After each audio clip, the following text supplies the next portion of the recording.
Hey everyone, welcome back to Corporate Decoder. Today we're diving into a Form 8K filing, which is like a corporate bat signal, alerting investors to big news. This one's from Sphere 3D Corp, and let's just say their latest financial figures might leave you feeling a bit three-dimensional in the head. It's a roller coaster, so buckle up. An 8K filing is a report companies file with the Securities and Exchange Commission, or SEC, to announce major events that shareholders should know about. Think of it as an something important happened form. This particular 8K was filed on March 28, 2025. That's the date Sphere 3D Corp decided to share their recent financial results. The date of the report is important because the company is legally obliged to announce it in a timely manner. The main event here is item 2.02, which covers the company's results of operations and financial condition. In simple words, how they did with their money for the final quarter of 2024 and the whole year. This is where we get to see if they made a profit, lost money, or just broke even.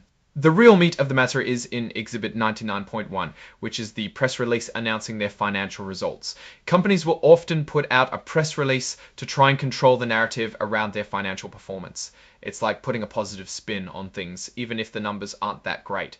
Before we dig into those numbers, note that the report was signed by Kurt Kalblash, the acting Chief Executive Officer and Chief Financial Officer. Having one person hold both those roles can be a sign of a company in transition or one trying to cut costs, but it also puts a lot of responsibility on one person at hand. Now, for the fun part, those financials, let's look at the company's balance sheets, which are like a snapshot of what they own and what they owe. It's a fundamental report and investors always look at them. Accounts receivable represents money owed to the company by its customers. We can see this number is about the same in 2024 as it was in 2023. Total assets are down from almost 60 million in 2023 to 37 million in 2024.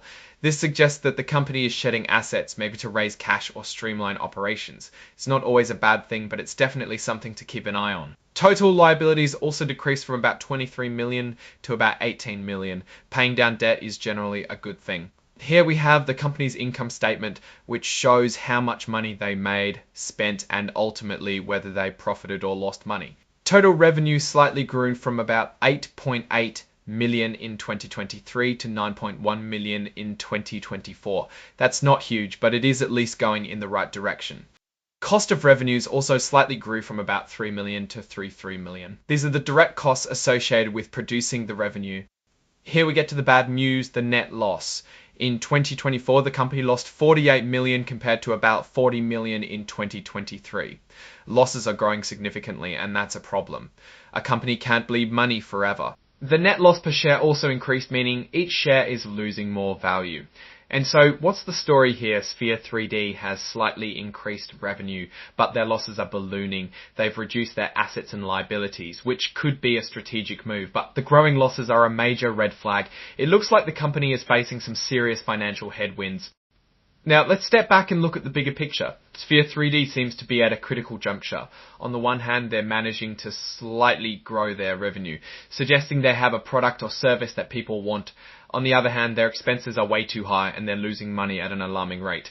What are the company's options? They could try to cut costs even further, but there's a limit to how much you can cut before it starts to hurt the business. They could try to raise more money, either through debt or by selling more stock, but that would dilute existing shareholders or increase their debt burden. Or they could try to find a buyer for the company, but that would depend on whether anyone is willing to take on their losses. Ultimately, Sphere 3D needs to find a way to become profitable and fast. Otherwise, they could be facing some tough decisions in the future. Thanks for watching. If you found this breakdown helpful, please like, comment, and subscribe for more corporate deep dives. What company should we decode next? Let us know in the comments.